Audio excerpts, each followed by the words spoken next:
5, 4, 3, 2, 1, 0.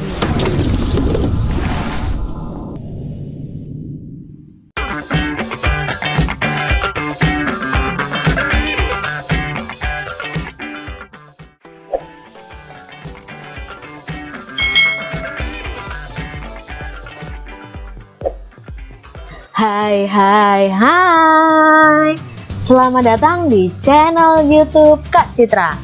Hari ini kita akan belajar bersama-sama lagi untuk adik-adik yang duduk di kelas 3 sekolah dasar.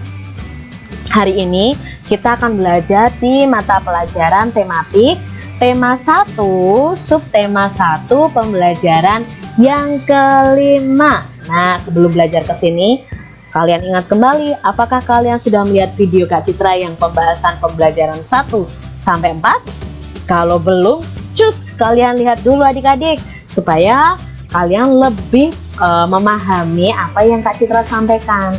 Kalau kalian sudah melihat video 1 sampai 4 yang pembelajaran 1 sampai 4, kita langsung ke pembelajaran 5. Oke, mari kita belajar dengan penuh semangat. Perhatikan gambar berikut ini. Nah, ini ada gambar berseri adik-adik. Nah, dari gambar 1 sampai gambar 4, kalian amati nih, apa yang sedang dilakukan Edo, Benny, dan Udin. Ya, mereka sedang bermain apa adik-adik? Bermain pasir ya. Bahkan di situ ada Edo yang memegang cacing. Wah ya. Setelah itu gambar kedua, mereka mau makan. Si Benny cuci tangan terlebih dahulu, sedangkan Edo langsung makan. Lalu gambar yang ketiga, ketika mereka makan, si Edo merasakan sakit perut ya, ini mungkin ya. Dan keempat, Edo terbaring, berarti merasakan sakit. Nah, dari gambar tadi kita mau membuat ceritanya nih. Nah, tadi Kak Citra cuma mengupas sedikit-sedikit tentang gambar ini. Sekarang kita buat ceritanya. Ini cerita versi Kak Citra nih. Kalian bisa buat versi kalian sendiri tentang cerita ini, tapi harus berurutan adik-adik. Jadi dari gambar pertama nih, kita buat ceritanya seperti ini. Udin, Benny, dan Edo sedang bermain bersama. Mereka bermain pasir. Lalu dari gambar kedua, Kak Citra bisa ceritakan seperti ini. Setelah bermain, mereka makan. Sebelum makan, Benny mencuci tangannya terlebih dahulu. Sedangkan Edo tidak mencuci tangannya dan langsung mengambil makanan dan memakannya. Gambar yang ketiga dan keempat bisa berkesinambungan. Gambar ketiga, Kak Citra ceritanya begini. Sesaat setelah mereka makan bersama dengan lahapnya, Edo mulai merasa sakit pada perutnya. Udin dan Benny lalu membawa Edo pulang dan orang tuanya membawa Edo ke rumah sakit. Edo sakit perut karena tidak menjaga kebersihan tangannya sebelum makan. Jadi dari cerita ini nih bisa dibuat, dari gambar ini bisa dibuat cerita seperti ini. Coba kalian buat cerita versi kalian masing-masing. Aturan sebelum makan. Nah, kita lihat di sini nih, aturan sebelum makan dari gambar ini apa ya? Nah, makanan untuk yang kita konsumsi itu adalah makanan yang bersih dan sehat. Lihat gambar pertama, makanannya ditutup dengan tudung saji. Mengapa ditutup dengan tudung saji? Supaya makanan itu tetap bersih, tidak dihinggapi lalat. Karena lalat itu membawa kuman adik-adik, membawa kotoran. Kalau hinggap di makanan kita dan makanannya kita makan, maka kita bisa sakit perut. Lalu aturan sebelum makan itu mencuci tangan. Jadi adik-adik kan biasanya pegang apapun ya. Nah, itu kita nggak tahu nih, misalnya kita habis mainan pasir kan kotor, tangan kita harus cuci tangan. Lalu kita sedang bermain apa? Kelihatannya kok tanganku bersih-bersih aja. Jangan begitu adik-adik, kalian harus tetap cuci tangan sebelum makan supaya tidak ada kuman yang masuk bersama makanan kalian. Yang ketiga, aturan sebelum makan adalah berdoa ya, bersyukur kepada Tuhan sudah diberi makanan. Aturan sebelum makan. Salah satu ciri makhluk hidup adalah tumbuh. Untuk bertumbuh, makhluk hidup perlu makanan dan air. Makanan yang baik untuk pertumbuhan adalah makanan yang bersih dan sehat. Kebersihan makanan juga akan mempengaruhi pertumbuhan. Jika makanan yang kita makan tidak bersih, kesehatan dan pertumbuhan kita akan terpengaruh juga. Seperti itu Edo tadi ya, sakit perut tuh ya, karena makanannya tidak bersih, karena sudah bercampur dengan kuman yang ada di tangannya adik-adik. Salah satu cara menjaga makanan agar tetap bersih adalah dengan menutup makanan. Hal ini perlu dilakukan agar makanan tidak dihinggapi lalat atau hewan lainnya. Makanan dapat menjadi tempat lalat bertelur yang menyebabkan makanan menjadi kotor. Selain menjaga kebersihan, kita juga harus berdoa sebelum makan. Berdoa untuk berterima kasih atas karunia yang diberikannya.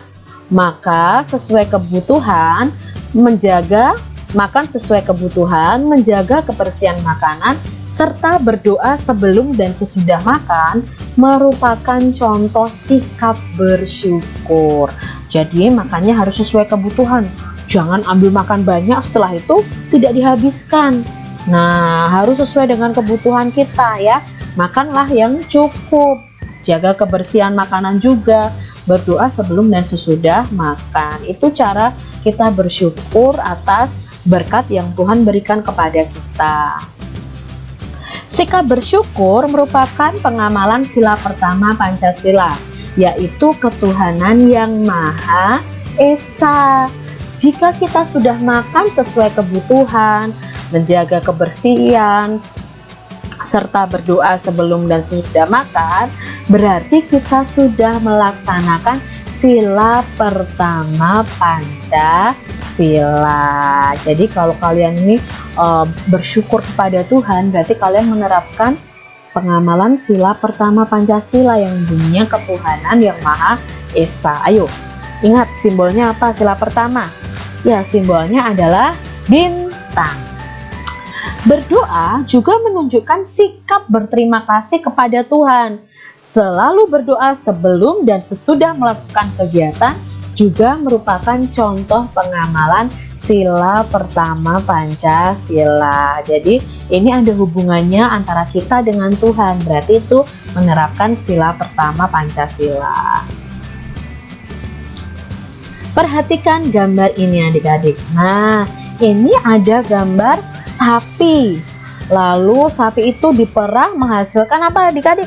Susu. Nah, susu itu juga bisa diolah menjadi susu kemasan atau susu murni juga bisa ya. Kalau kalian terbiasa minum susu kotak tuh, itu berasal dari susu sapi ya. Susu sapi adalah salah satu contoh makanan yang sangat baik untuk kesehatan. Beberapa perusahaan memproduksi susu sapi dalam bentuk kemasan kotak siap saji agar mudah dikonsumsi. Kalian sering kan minum susu ini ya, kotak ya, itu merupakan susu dari sapi. Berikut ini adalah jumlah susu kemasan kotak yang dapat dihasilkan oleh beberapa perusahaan. Nah, perusahaan A sampai E itu memproduksi susu kemasan kotak. Setiap bulannya itu mereka memproduksinya berbeda-beda. Yang perusahaan A itu memproduksinya 1.200 kotak per bulannya. Perusahaan B itu 3.000 kotak per bulannya. Perusahaan C 4.800 kotak, perusahaan D 3.250 kotak, dan perusahaan yang terakhir ada perusahaan E itu 2.200 kotak. Berdasarkan daftar tersebut, selesaikan beberapa persoalan berikut ini. Nah, dari daftar perusahaan yang memproduksi jumlah susu kemasan. Nah, Yang pertama, manakah perusahaan yang menghasilkan susu kemasan kotak paling banyak setiap bulannya? Ayo, mana yang paling banyak? Ini berarti kita belajar membandingkan suatu bilangan nih. Coba kalau kita membandingkan suatu bilangan atau mengurutkan suatu bilangan, kan otomatis kita melihat angka. Karena ini ribuan, berarti ribuannya terlebih dahulu. Nah, ribuannya di sini perusahaan A1, perusahaan B3, perusahaan C4, perusahaan D3, perusahaan E2. Maka yang paling banyak angka berapa ini? 4. Berarti perusahaan yang menghasilkan susu kemasan paling banyak itu adalah perusahaan siapa? Iya, perusahaan si C ya. Perusahaan C yang paling banyak menghasilkan susu kemasan. Manakah perusahaan yang menghasilkan susu kemasan kotak paling sedikit setiap bulannya? Nah, ini yang paling sedikit yang mana? Ya, sama, kita lihat ribuannya dulu. 1, 3, 4, 3, 2. Mana yang paling sedikit? Ya, yang paling sedikit 1. Berarti yang paling sedikit produksinya adalah perusahaan A. Berapa jumlah susu kemasan kotak yang dihasilkan perusahaan A dan D? Nah, ini kita mau menjumlah susu kemasan kotak yang dihasilkan oleh perusahaan A dan D. Cara menyelesaikannya, perusahaan A menghasilkan 1.200 kotak, perusahaan D menghasilkan 3.250 kotak. Jumlah kotak semuanya, susu kotak semuanya, itu bisa kita hitung dengan cara penjumlahan bersusun pendek. Nah, kelas 2 kalian sudah belajar ya bagaimana penjumlahan bersusun. Nah, di sini kita tulis dulu 1.200 ditambah 3.250. Nah, angkanya itu harus lurus. Satuan dengan satuan harus lurus, puluhan dengan puluhan harus lurus, ratusan juga harus lurus, terus ribuannya juga harus lurus. Lalu kita cari nih, kalau menjumlahkan, kita menjumlahkannya dari satuan dulu. 0 tambah 0, 0. 0 ditambah 5. Ya, 5.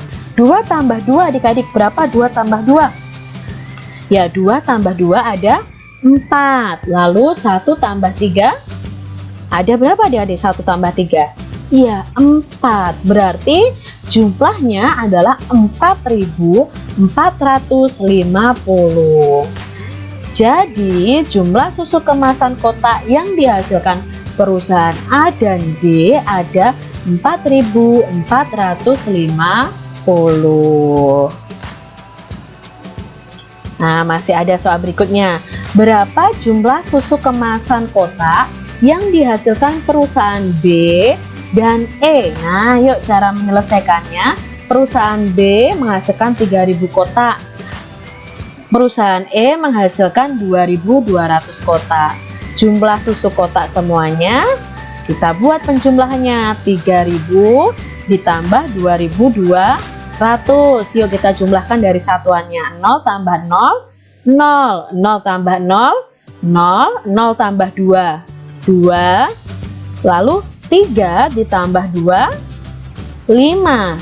Jadi jumlah susu kemasan kotak yang dihasilkan perusahaan B dan E ada 5.200. Lalu yang berikutnya adik-adik, berapa jumlah susu kemasan kotak yang dihasilkan perusahaan A dan C? Nah, cara menyelesaikannya, perusahaan A 1.200, perusahaan C 4.800. Jumlah susu kotak semuanya kita jumlahkan nih, 1.200 ditambah 4.800. 0 tambah 0, 0. 0 tambah 0, 0. 2 tambah 8, 10. Apakah kita langsung tulis 10? Tidak, kita tulis angka 0 lalu menyimpan 1 di depannya ya.